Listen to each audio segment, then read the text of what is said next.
If your kid is disappointed and sad that playtime is over with you, they can feel that. And you can say, I know it's really sad. It was so fun. And so it's hard for it to end. I know. And that's okay. You can just let them feel their feelings with your support. So don't yell at them for not understanding your emotional state. I just fucking gave you 2 hours. Okay, so let's record the intro now. So what did Milkless? Because I think we start with the name. 2 dads. We love our kids, but then we also need them to know that we're like pretty cool and it's not like a wimpy podcast. So, hey, hey, Milkless. Hey, welcome. Hey, Milkless. Call the audience, Milkless. What's up, Milkless? Max coming at you. What if that's it? That's our first take. All right, Matt, today we have another special guest, a friend of the show at this point. We got Tina Payne Bryson, Dr. Tina, back on with us. She has a new book coming out January 21st called The Way of Play. Tina, thanks so much for coming on again. Really excited to have you here. Thank you. I loved my time with y'all, and I'm so glad to be back. And let's have some fun talking about play. Let's do it. How do you want to get into this? How do you want to get into here with? Well, that's a great question. I feel a little underprepared because I haven't gotten to read the book yet. Like we're having an author on, and I haven't read the book. I think there's a couple of things to talk about that the book addresses. One is kind of the idea of play therapy and why that's really a powerful tool. What might be interesting is to kind of start there. And then how does that translate to parenting and just what you do in your house and the value of that every day? So this book, many of you know my books, Whole Brain Child and all those that I wrote with Dan Siegel. This is with a new co-author, Georgie Wizen-Vincent, and she is not only a play therapist, she trains other people for how to be a play therapist. And of course, I'm a therapist too, pediatric and adolescent therapist. And I've got 3 kids, so we can talk a lot about all of this. Here's the deal. What this book is about is taking the secrets of what we know about what happens in play therapy and bringing it into your living room and in your car in micro moments, like a few minutes at a time. Play therapy is an incredible way to think about intervention. So play therapy helps kids build skills. It helps them process things that have happened that maybe were traumatic or difficult. It helps them with transitions. When we think about therapy for adults, typically you're like, okay, they're on a couch, the therapist is in a chair, and we're talking about thoughts and feelings. We're telling stories and narratives. We're trying to, make sense of our stories. We're trying to get some insight. We're trying to challenge some thoughts. When you have a kid, they typically don't want to sit for 45 to 50 minutes of a therapy session and talk logically about their thoughts and feelings. That's not actually helpful. The first language of children is play. And so when we're talking about play, it actually isn't just for little kids either. We all need play throughout our lives. But play therapy allows kids to process information, build skills, and help their brain develop optimally. So what do we do at home? Like how can we even think about play? Well, can I start by just telling you why I wrote this book? Yeah, give it to it. Yeah, please. So here I am, a trained pediatric therapist. I have 3 boys, and the way that they played was super foreign to me. Like, when I played when I was a little girl, I am such a nerd. Y'all, please do not judge me. I loved playing. Like, I would go to school and then I'd come home and play school teacher. And actually, that's my first degree. I am still certified to be a high school English teacher in the state of Texas. I would play library and I would get my books out and get the little things and I would write the due dates. And I actually, this is hilarious because it's so me. I also loved playing Julie McCoy from The Love Boat as being the cruise director. And I'm 100% the cruise director personality. In fact, I have a clipboard next to me right now. And so your 3 boys didn't play that way? Shocking. No. And I would love to sit and color. And I didn't have any weapons in my home. And we had a couple of water squirters. And I didn't at first have any weapons, but my children would chew their grilled cheese sandwiches into guns and I would buy them baby dolls.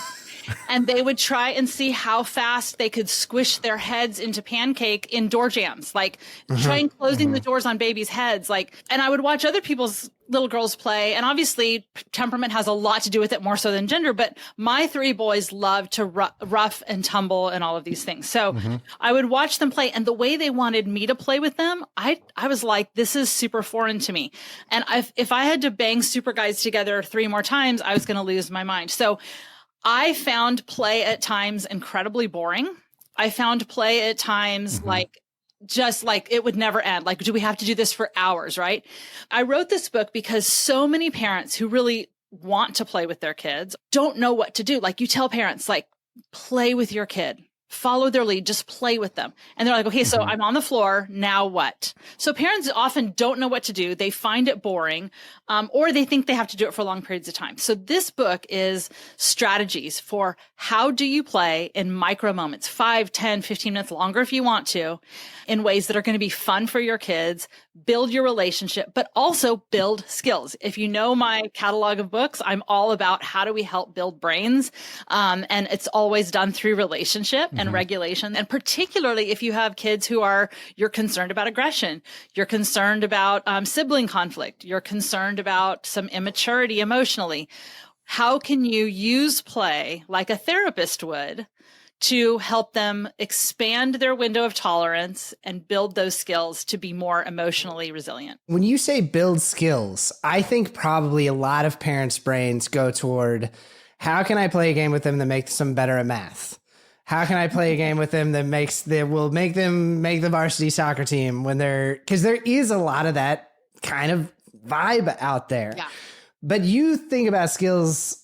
I think when you say skills building, you think about it pretty differently. So maybe you could kind of define like what kind of skills you're talking about. It could be cognitive skills. It could be emotional skills. It could be relational skills. So I was thinking about this morning in preparation for our podcast about how, it's kids love to do it. And it really is the work of childhood. In fact, when we look at all the mental health challenges that youth are having today, one of the hugest antidotes would be to increase play. Like, I can't believe we're at a time in history where we have to defend the need and the relevance and importance of play for children. Like, I can't believe we're there, but we are. You think about your little toddler who has the toy where there's the shapes and they have to figure out which little, they've got the little pieces that fit in certain shapes, right? This is exactly, so the brain develops skills based on repeated experiences. So later, when you're trying to move a piece of furniture in through a door and you have to turn it to figure out how to get it in there, they learned that with that first little toy, of manipulating objects in space, right? Pivots? Sorry, I was thinking of that Friends episode. Pivots? Did she write? Pivots?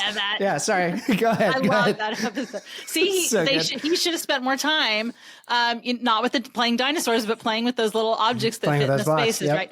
So it could be that. Or like, here's another example. One of the strategies in the book is called bring emotions to life. Okay, so this is a way that we would build the kind of skills that we're talking about for naming emotions, tolerating emotions, problem solving in response to emotions, building emotional resilience. So my boys loved little action figures, little superheroes. So my son would play, we'd have like a pirate ship or a little castle or something. And for whatever reason, my eldest loved tying knots. In fact, the time my husband got the most mad at him, we were at the airport. We had to get the car seat out and take it with us. And he had been sitting in the back behind his brother and he had tied like 40 knots in the car seat thing. So we couldn't get it out. And he's like sweating. In fact, we were in Texas, so it's like super humid.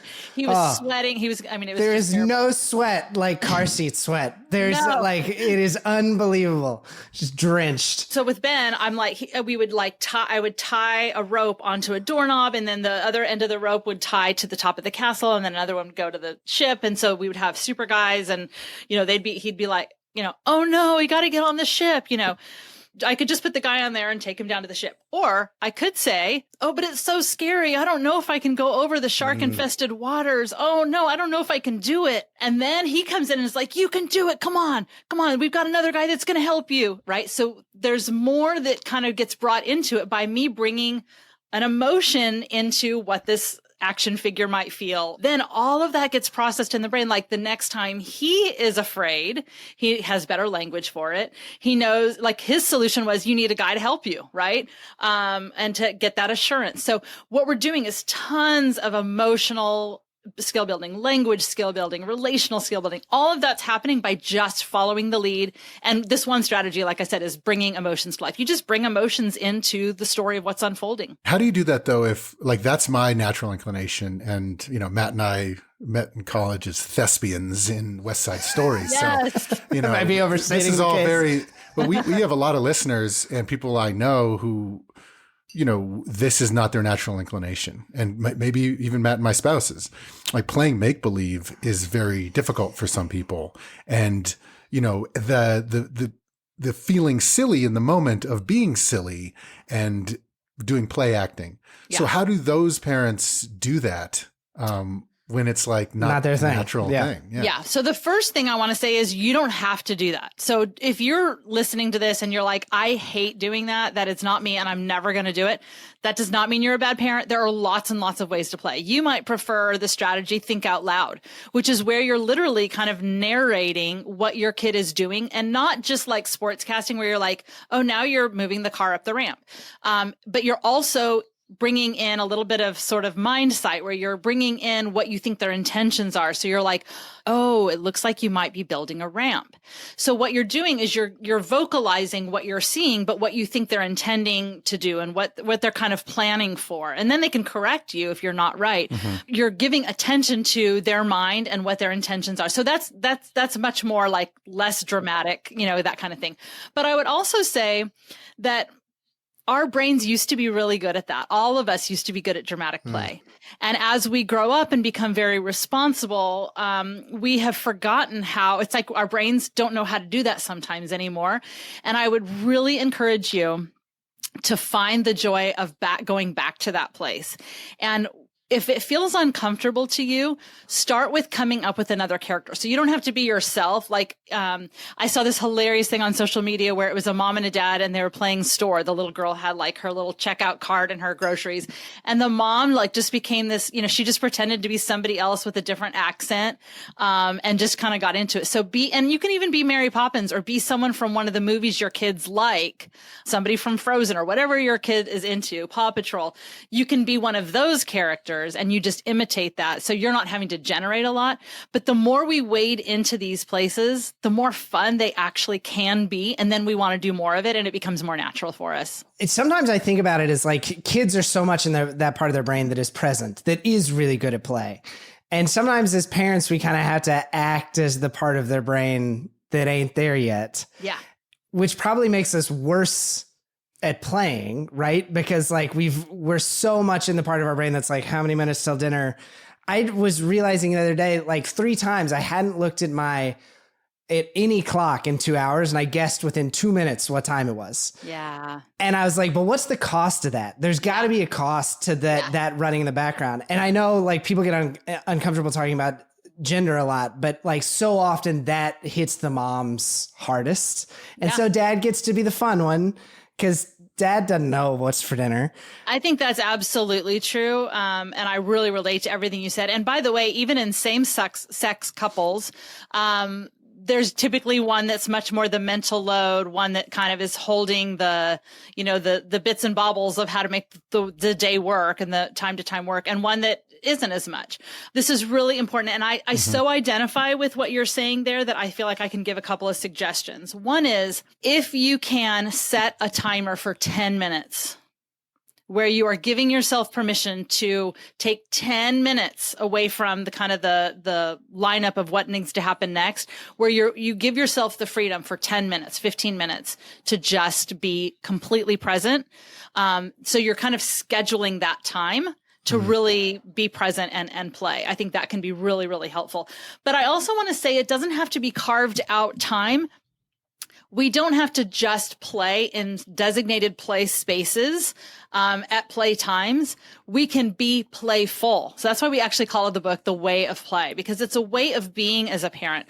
So if you're trying to get your kid into the car, when kids don't want to go into their car seat, they're like 2x4s. They don't bend. They're like they're like freakishly strong, right? Yeah. So, yeah. They're straight legging you. She's straight legging you. My wife and I will say that to each other. I'm getting the straight leg. And it's funny because I have parents all the time. They're like, I don't want to do an effing puppet show to get my kid to put their damn shoes on to get in the car. But I will tell you the amount of energy we spend in the battle is so much harder than saying like, please don't get in your car seat. I really need you to not get in your car seat because my friend Herman, my imaginary friend Herman, is sitting there today. And if you sit on him, he's going to do that yelling thing. And then I'm going to have to do that weird dance to make him be quiet. Like, I don't want to do it today. Your kid can't wait to get into the, into the thing. And the other thing you can do that really helps elicit cooperation that doesn't require as much of the dramatic thing, for those of you who are like, that's not my bag, is start a story. So your kids are needing to put their shoes on, grab their stuff, get in the car. I forgot to tell you guys, I have this amazing story about these 3 squirrels that were lost and they were looking for their friend and they couldn't, and I'm like making this up right now. It's probably going to be a terrible story, but you just start something, right? And then you're like, get your shoes on and get in the car and I'll tell you what's going to happen next. So it's a playfulness that creates some joy and some anticipation. It's not just something we do. It's a way of being and how we are. So my natural inclination is to play like that. How do you balance like their ability to just play together? Our siblings could play together all night, but then I feel like I'm neglecting them. I should get in there. And then so I get in there, but then they won't let me leave. Yeah. And then there's no, right amount of play. But then there's other times where it's a rainy day outside, so we're playing board games inside. And I'm playing so much. We're making up games. We're making up like little trivia games. We're making up like wrestling games. And it's just, at some point, Dad needs to tap out. And I need to go back to you guys playing together without me. Yeah. How do you manage that where my brain is very traditionally American, slightly obsessive or addictive, where it's like, well, more is better. Yeah. So gotta keep playing more. Yeah. Because I love my kids and but I need time for myself too. So absolutely. What about on that extreme? Well, they need time without you exactly. up in their business. Yeah. Absolutely. In fact, one of the best bonding things for kids is to conspire together, to prank their parents or to do things on their own. So I would say there's tremendous research that talks about unstructured free play out in nature and all this stuff. There is very little written about, at least for the common parent. I mean, there's definitely tons in the literature, but in terms of the common parent, very little about how to play with our kids. And one of the things we address in there is how do you stop playtime when it's time for it to be over? Right. And one of those things is like, it's back to the whole idea of boundary setting. If your kid is disappointed and sad that playtime is over with you, they can feel that. And you can say, I know it's really sad. It was so fun. And so it's hard for it to end. I know. And that's okay. You can just let them feel their feelings with your support. So don't yell at them for not understanding your emotional state. I just fucking gave you 2 hours. That's the worst. That's the worst feeling is when you play so hard, so good. You don't set the boundary. Hey, I got to go real quick. And it's like, they just want to be with the fucking awesome guy they were just with for 2 hours. I mean, you're clearly awesome. You're clearly so awesome. No wonder they're so upset, right? I think it's, if you can incorporate your exit into the play, depending on what you guys are playing, like let's say you're playing, chef or restaurant or whatever is going on. You're like, I got to go down to the docks and get some new shrimp. Like I'm going to be gone for a bit. So what are you guys going to, so you can incorporate your exit into the play. The other thing is setting timer. You can also start a song on your playlist when the song's over. Then I'm going to go do some other stuff and then I'll be back. You can do all kinds of things that kind of create some they can anticipate your exit. But if they're having fun and they're playing and you spend a good amount of time with your kids, I know you do, you should not kind of feel like, oh, I better get in there because it's something I should do. If you're not spending time with your kids, you absolutely should prioritize at least 15, 20 minutes each day where your attention is solely on your child. You're following their lead, whether that's in play or even just snuggle time at bedtime where you're reading and talking about the day. That the kids need that from us. But I think you can give yourself permission to allow them to play because that's super beneficial for their relationships. This episode of Milkless, featuring Dr. Tina Payne Bryson, is brought to you by Dr. Tina Payne Bryson's new book, The Way of Play. Now, obviously, you can tell just by listening to her, this woman is a powerhouse. The book is just the next in a long line of brilliant books about parenting and raising kids. But particularly, I want to make a shout out because Dr. Bryson lives in Los Angeles.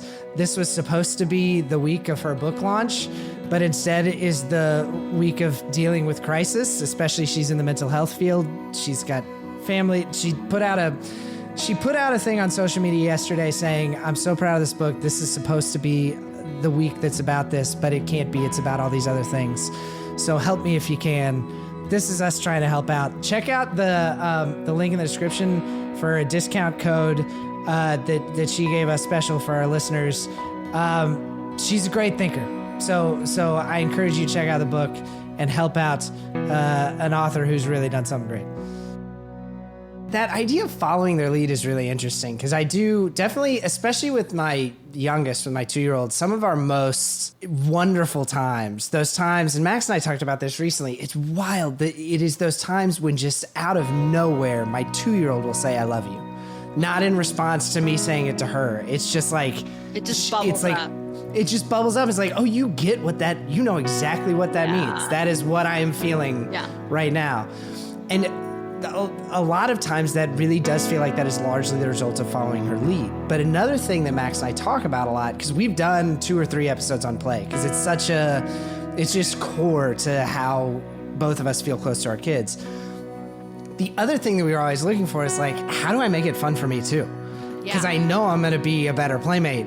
Like you can take one for the team for a little while. Well, you have to when they're little. When you were saying the blocks in the shape thing, I just had horrible flashbacks. Of like, I need to be drinking while I'm doing this. Like, that is my worst.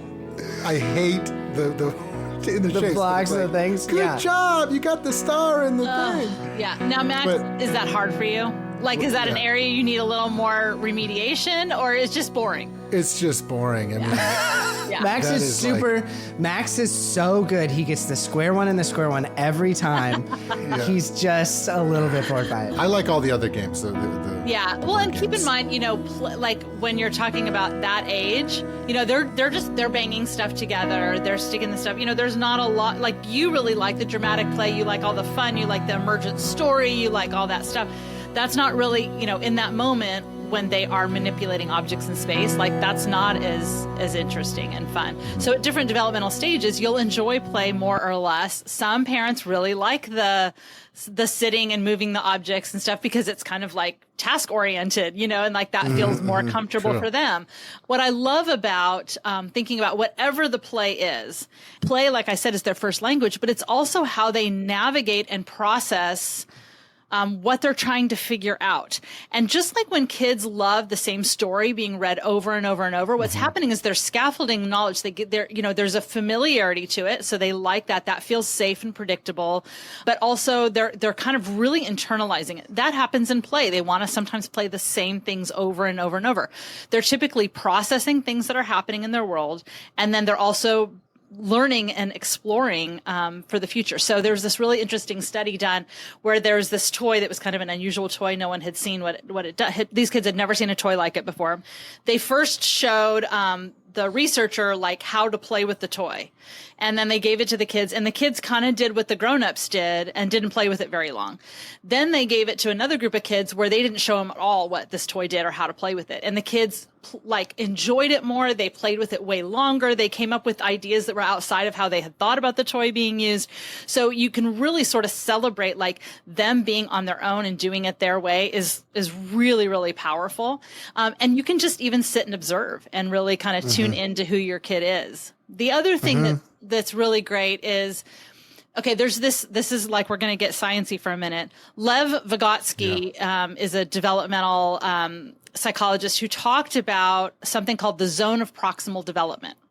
We've talked about this. We've talked about Mr. Vygotsky. Okay, good. That guy. Needing to be a little bit uncomfortable. Yeah. So the strategy we're calling it is scaffold and stretch. So if your kid is doing the same thing kind of over and over and over, it might be really interesting too to add in something. So the idea of this is the Goldilocks principle. Like, you don't want to have your kid doing something that is totally outside of their capacity to do it.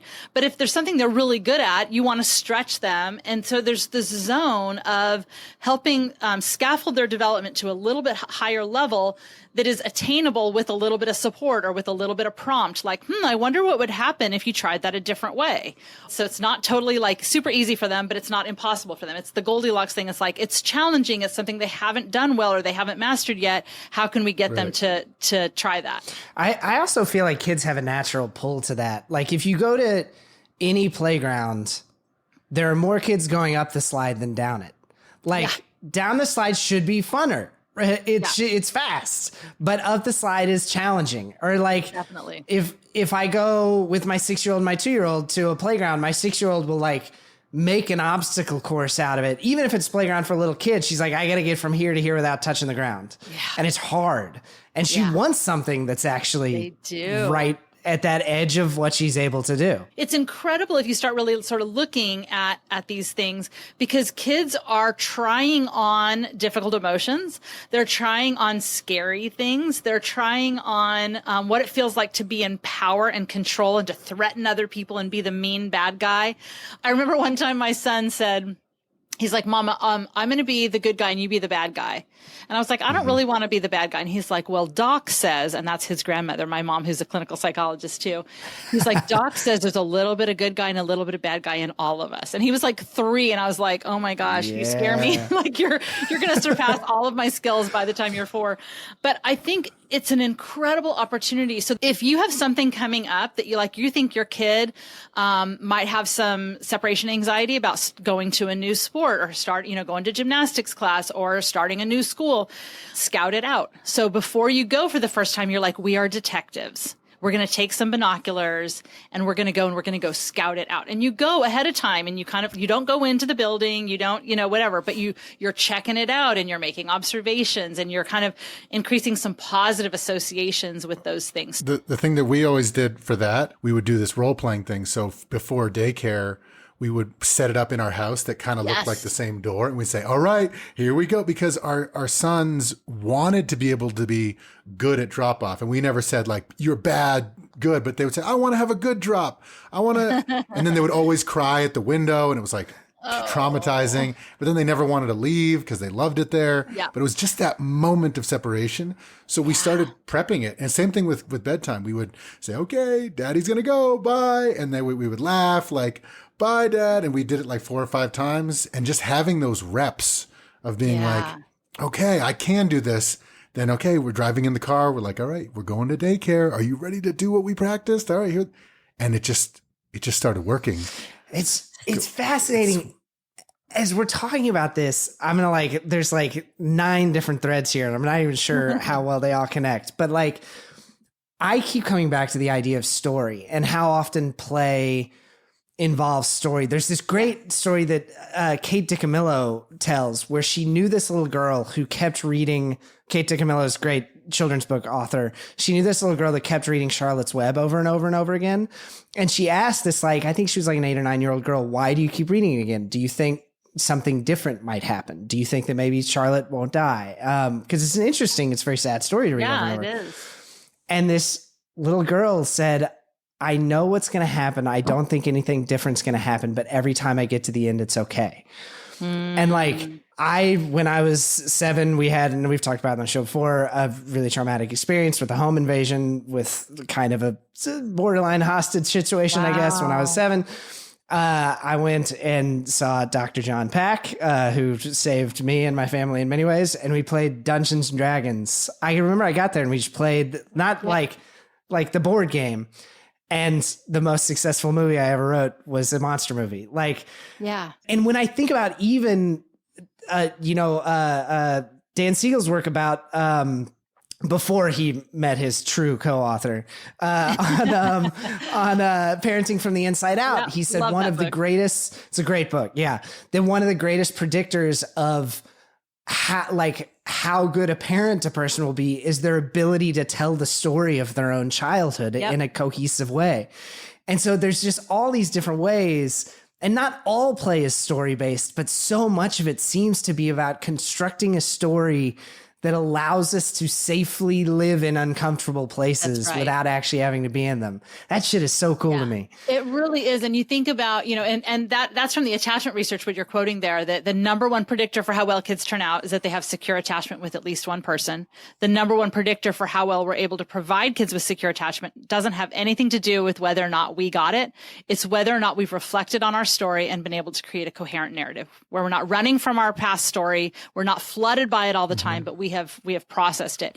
And you're exactly right that so much of play is about the child getting to be the author of their own story. And if you think about a child, it's constantly at the mercy of everybody else's decisions. They're at the mercy of their own emotions. They're at the mercy of their body, all of these things. And so when they get to play, they get to be the author. One of the things we call play is a protective factor. And in fact, there are studies out of UT, Dr. Stuart Brown, who after the school shooting happened at UT in the 60s off the top of the tower, he went and interviewed every death row inmate in the entire state of Texas.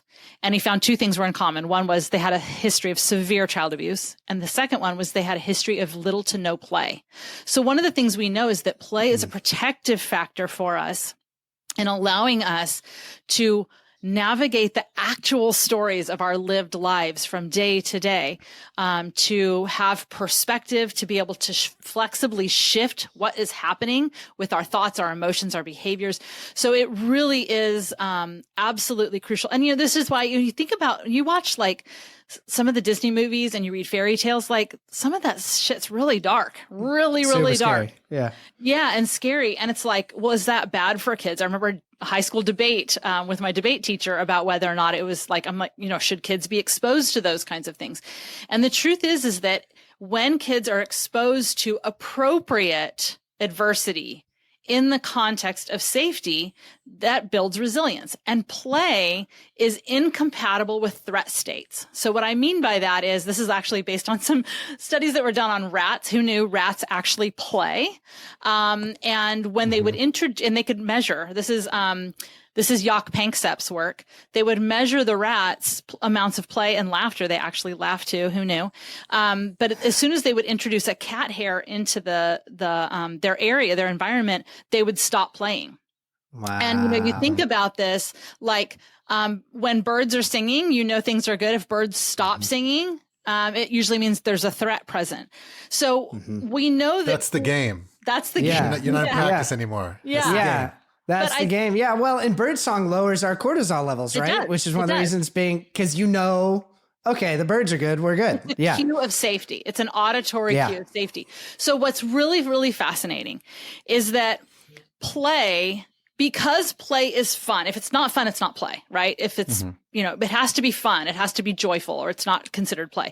Because it's fun, they are able to tolerate more difficult things. So if you're frustrated and you are wanting to play one thing and your sibling wants to play something else, but it's fun enough, you're going to be more flexible and you're going to tolerate your frustration longer because it's fun and you want it to keep going. You made me think of something that I don't think I've shared it on the program before, but it's a game that we play and I don't really know why we do it, but everything you're saying, I was seeing it through the lens of this game that I've invented. Yeah. It is our kids' number one favorite game. I invented it because I was so tired when we had our third child. I didn't want to, so I wanted to find a way to sleep a little bit. Be horizontal, yeah. Yeah. So it's called Sleeping Giant, and I'm the giant. Mm-hmm. And if they touch the back of my neck, if any one of the three kids touches the back of my neck, I pass out. And I typically pass out on top of them, and then they need to lift me off to save the sibling. And usually I'll get two of the kids down and I'll be tickling them, pretending like I'm eating them or tickling them. And I'll say, you got to call for the third sibling, call for them. And they'll be like, so-and-so, come save us. And they'll like do a diving, touch the back of my neck. Then I fall on top of those two. Then that person needs to save them and take me off. And then when they touch me again, I wake back up again. So they're in complete control, but I can pretend to be the borderline of scary. Yep. And they just absolutely love that. And I think that it has also done a lot of like bonding amongst the siblings. You cannot play Sleeping Giant alone. Yep. They need to get someone else to play because someone else needs to save you, because otherwise I just lay on top of them. It also teaches them like wrestling with young kids where like body control, I think, is really strong.